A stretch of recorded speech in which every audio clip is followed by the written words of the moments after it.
Morning, I'm Mark Mitchell with the Lake Houston Economic Development Partnership, and welcome to our second in a series, EDP Coffee Talks. We're here with Dr. Fagen this morning. Dr. Fagen, thank you so much for joining us. Thank you for inviting me. All right, Dr. Fagen is Superintendent of Humble ISD. If you didn't know that, you've been hiding out pretty significantly.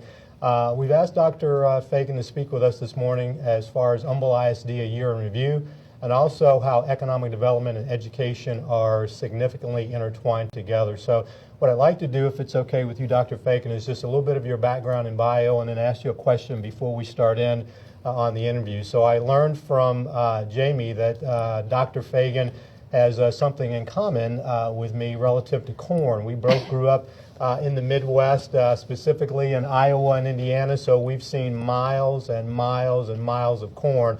So we're going to have a contest after the interview to see who's seen more corn over the past few decades. So we also know that Dr. Fagen is very committed to education relative to her career. So she got her undergrad from William Penn and her master's and PhD from Drake University in Des Moines. And so my question for you relative to your dedication to education, I keep wanting to say economic development, right? That's you. That's me. That's yes. me. Is talk to us about your core ideology relative to K through 12 education and what drives you, and then we'll kind of start into the interview. Great. Yeah. Well, it's a great time right now in education because, you know, when I actually decided to be a teacher, I was a lot like a lot of other educators where you say, you know, I've gone to school, I know what that's like, so that's what I'm signing on for. And so you start down this path, and all of a sudden, education has been thrown into this moment where we know so much more than we've ever known before about what children are capable of. Everything from early childhood has changed because of touch technology. We used to think, well, if you can't write and you can't speak, then you must not be able to learn. And now we know that's just not the case because of what we see on iPads and things like that. And it's really pervasive through the whole entire system. We know how the brain works now far better than we did before. And so we're at a great moment in time where we can really support teachers in personalizing for students and reach a lot more students, a lot more success than in the past. And so it's an exciting time to be in education. Right. So, and you were a teacher, and you've kind of gone through the whole gamut. So you started as a teacher and kind of progressively worked your way up. So what, in your estimation, was your favorite dynamic? Because something's kept you here relative to education. Well, education is in my heart. My mother was a high school English teacher, and then ultimately my middle school English teacher. So I joke with my staff and say, now you know I had no fun in high school and middle school. But education is part of my heart. It's sort of a calling kind of thing. I actually didn't go to college to be an educator. I went to college in pre-medicine and really believed that's what I was going to do. It turns out the sight of someone's skull makes me want to pass out. Okay, that's good to know early. Yes, it is a good thing to know early. And at the time I was in college, I was a Pizza Hut waitress. And one of my professors asked me to teach a lab for him, biology for elementary teachers. And he said he'd pay me. So it was a done deal at that point. Okay. But anyway, I went on to teach this lab, and I just loved it so much. And I really believe education, like a lot of other professions, is something that you're drawn to because it's part of who you are. Right. And it's a way to serve and support others. And then the impact of it is forever and beyond. I mean, it's just, you really can't see the end of it. So, but I did start out as a high school science teacher and then a high school principal, and then ultimately worked my way up as an associate superintendent in Des Moines Independent School District back in Iowa, and then superintendent Tucson, Douglas County, and now in Humble ISD.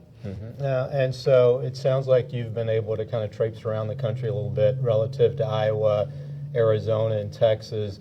What's special about Texas that you found? And it's amazing, this is the beginning of your third year. Yes. And I that didn't click, and I've got kids in Humble ISD as well, and that didn't click for me until I read your bio. And that's amazing to me that it feels like a really compressed amount of time, but this is your starting of your third school year. I know, time flies when you're having fun, doesn't yes, it? And treading through water. Right, whatever the case may be. Exactly. Yeah, this is my third year in Humble ISD. I joke about this, but it's sort of true. You know, as you grow in your career, you really figure out who you are and what you want for your own children. I became a far better educator when I had my own children, became a far better superintendent, all of those things, because you're not just the teacher or just the principal, you're also a parent. And so as I figured out what I wanted, I started to search the country, really. Because you want it all. You want really quality school system, you want a really quality community, you want a place where your children can grow and thrive and become what they're meant to be. And in my view, Texas does that in education. Texas cares about individual children. They're not afraid of innovation. They're not afraid of expectations. I think all of those things are really important in education. I feel like it's a statewide conversation. And at the legislative level, I have really felt like it's been open to, well, what if we did this or what if we tried that? I've gone and testified and suggested things and had incredible support, Representative Huberty and his entire committee, for what we want, pilot this or innovate that, and I love that about Texas. We care about children reading, writing, doing math, but we want so much more than that. Right. And so we both got here as quickly as we could. That's right. That's a great answer. That's right. So part of your residency here too, you pretty much got quickly engaged in the community. Now you're on the board of directors for the Lake Houston Area Chamber of Commerce, as well as the Humble Area Assistance Ministries, and you've got kids in the district. So you've kind of hit the trifecta as far as kind of community engagement. So how did you so quickly get engaged relative to your community activity?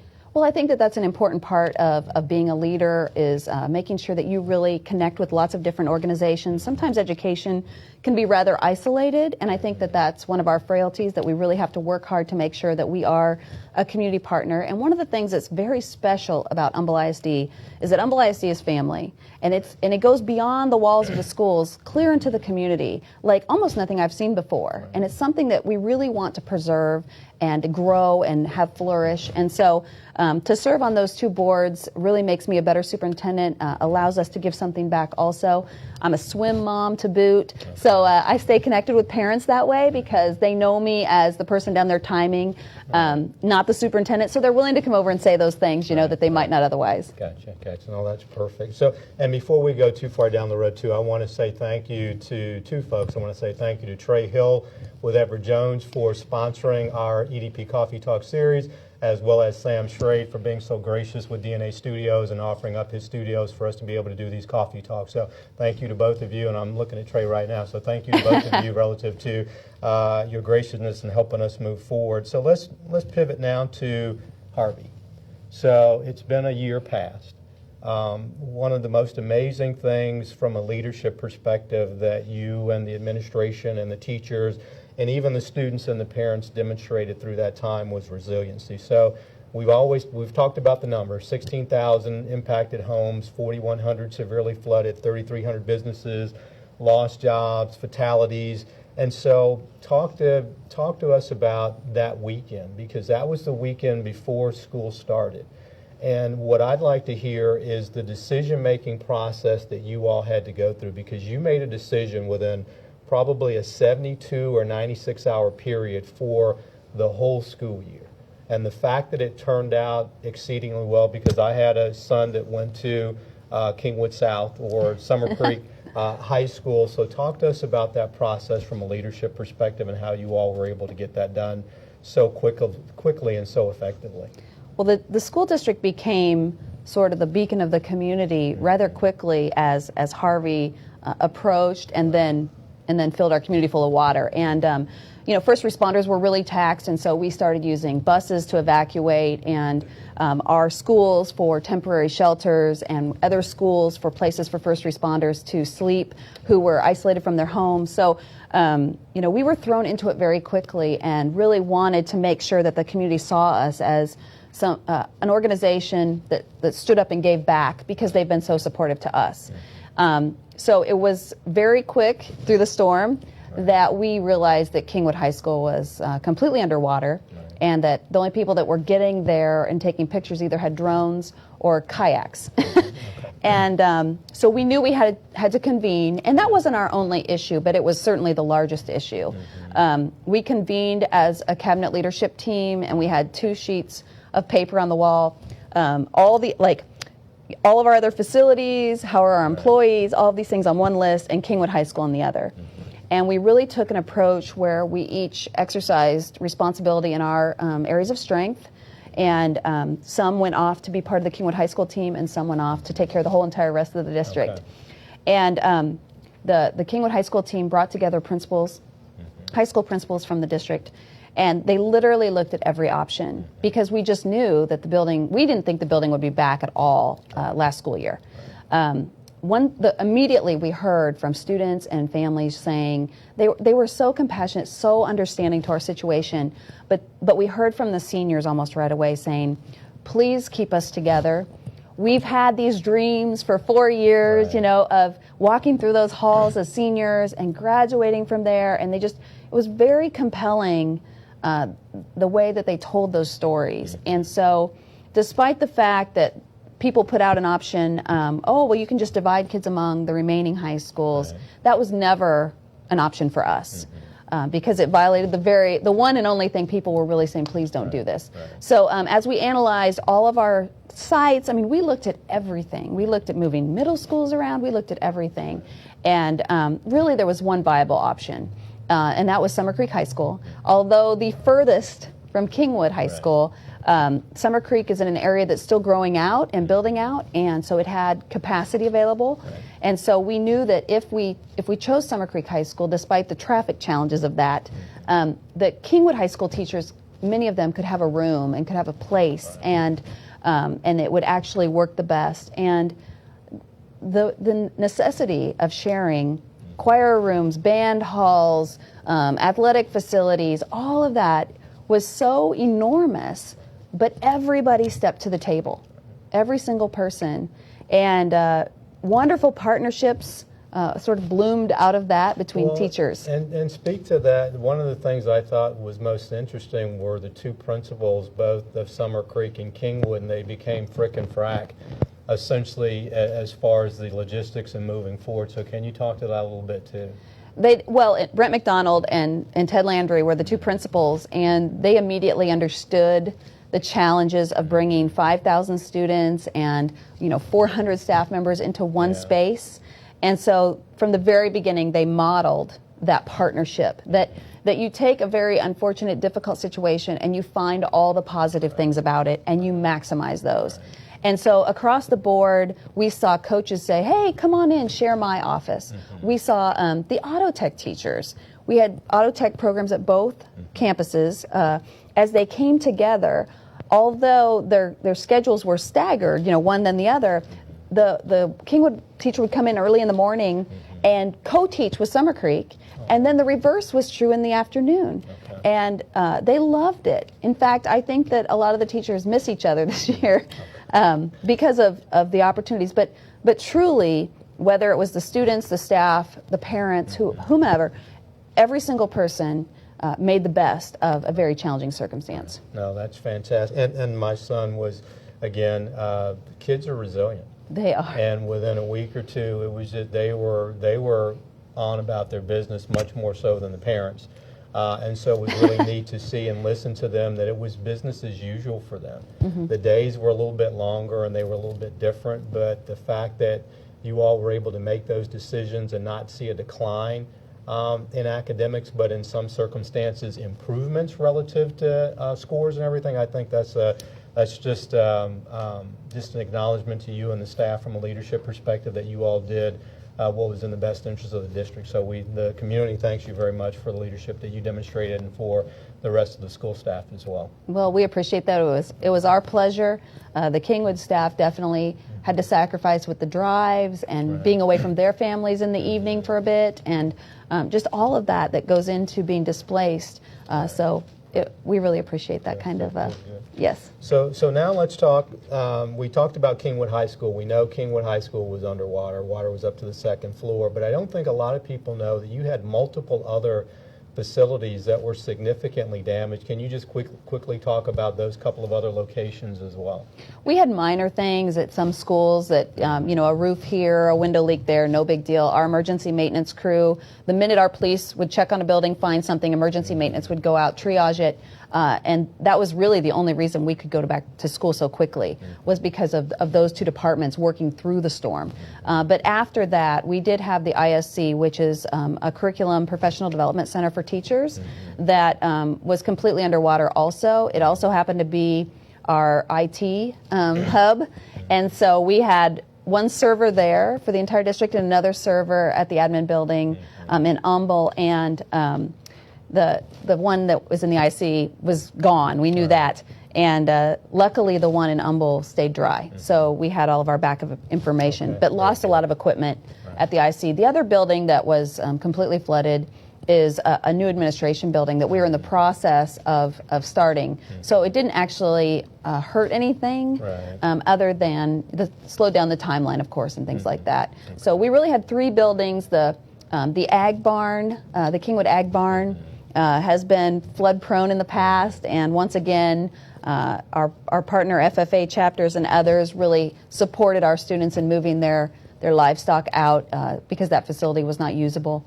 And so we're about at $100 million in additional work and Harvey-related damages. So with that said, can you give us an update on our partners relative to at a federal and state level? I know that there were commitments made to the school district relative to supporting the school district in terms of budget assistance because of those damages. Any good news to provide us with as far as what's going on? Well, if there's good news, it's the insurance company. All right. The insurance company has come through with about $33 million or so.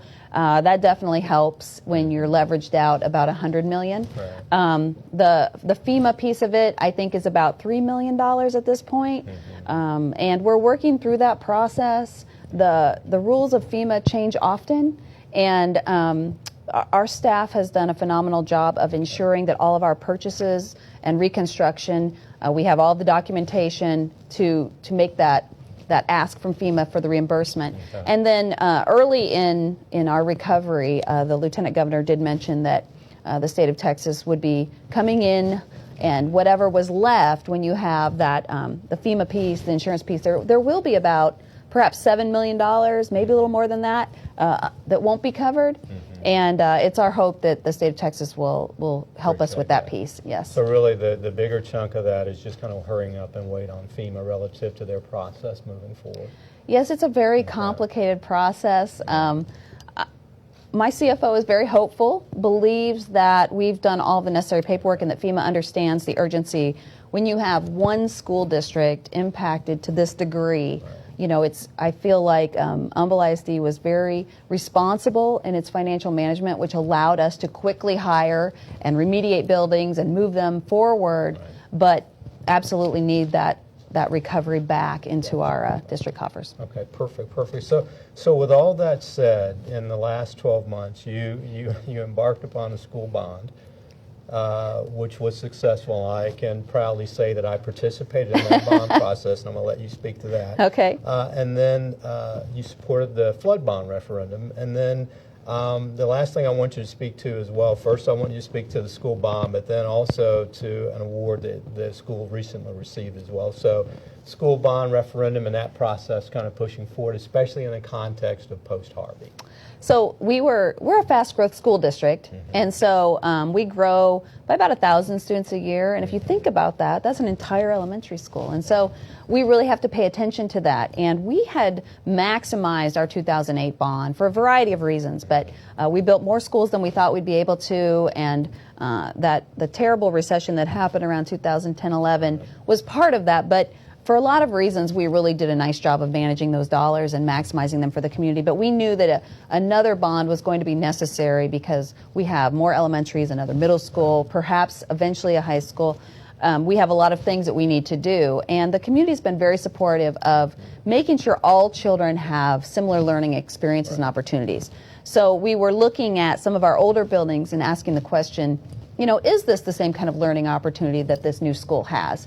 And the community was very supportive when we said, you know, we don't think so. A lot of districts, I believe, going through a hurricane would say, maybe another year on that bond. But we didn't, and we stayed committed to the process of bringing in a community group of people. In fact, anyone was welcome. It was an open door. About 100 people participated. We taught them about bonds. We taught them about our needs through our facility assessment.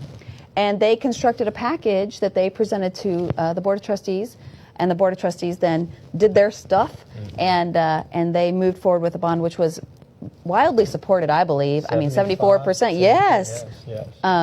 it just goes back to that, Humble ISD is a special place where the community supports the district, and I believe the district supports the community also. It's a reciprocal environment. But it did pass, and we're in the process right now of getting all of our sort of logistical foundational pieces of procurement done, so we can launch into moving that bond forward. Perfect. And then the second segue was the recent trustee award. It's funny because we had the bond election, and the very next day were the HEB Education Awards. And so we thought, well, this is going to be the greatest weekend ever or the worst. And you just don't know going into it. You've done all of this work. And so the bond passed, and we thought, okay, great. And then the next day, our Board of Trustees won the HEB Board of the Year, which is huge. I mean, there's 1,200 school districts in the state of Texas. Absolutely. And to have our Board of Trustees selected as the best.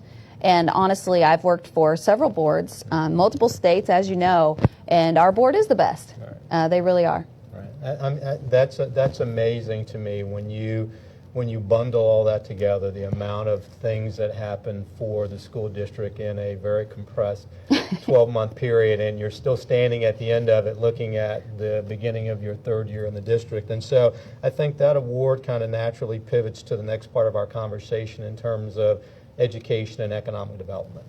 And so we spoke probably a little over a year ago about the intrinsic nature of education and economic development and how much they're intertwined and how important they are to be done strategically and together. So the thing for me that's great is that quality school districts are a huge plus when it comes to helping businesses either expand or relocate to your area, because the CEOs and CFOs tend to look at broader quality of life issues. They want to make sure employees are there, but they also want to make sure that those employees, be they relocated or be they existing, that they're happy where they are. So the rigor and academic performance, which is demonstrated within Humble ISD, makes my job a lot easier. City of Humble helps as well relative to having a low tax rate. So from your perspective, kind of speak to the importance of economic development as you're engaged in education. Well, we understand that we're a very important cog in the economic development wheel. We really do, because I've worked in a lot of different places, and I've seen the very things that you're talking about, where companies say, we want to locate where our future employees will want their children to be. Right. That's a really important thing to a family, and they absolutely want that academic piece, the reading, writing, math, all of those components that we all pay attention to. But really smart, great workforce parents want more than that. Right. And that's why Humble ISD goes beyond with Portrait of a Graduate into skills that we know our students need to be successful in their lifetimes. And we believe that also contributes back to the workforce that is available here. A lot of our students want to come back to the area, which creates a huge incentive for the business community, because when they need people to come and work at various things, they get these productive citizens, not just, a good test taker, but way more than that. Right. And so the other thing is, we recognize that we're all intertwined. And so as we went through Harvey and we saw so many of our business partners flood and temporarily close or relocate or any of those things, we actually came together as a leadership team with the principals and talked about the fact that once a place reopens, we really want to be supportive of them, because we want the business community in our community. It's part of our tax base and part of the funding that we receive. But in addition to that, our community gives so much more than that, whether it's backpacks for school supplies or a table at the foundation gala or a brand new car for our Teacher of the Year. I mean, over and over, our community steps up to support our schools, and so we just really want to make sure we do the same in reverse. Right, and that makes perfect sense. And so as we look at the existing tax base, it's about a 80-20 split relative to residential and commercial industrial. And part of what we've talked about is really diversifying that tax base and drawing in more quality businesses that create quality jobs, and essentially maybe takes a little bit of the burden off of some of that residential component. So one of the things I thought was wonderful is that not a lot of school superintendents understand that particular aspect of it. And talk to us about how you think that economic development and education can work together as far as helping drive that diversification.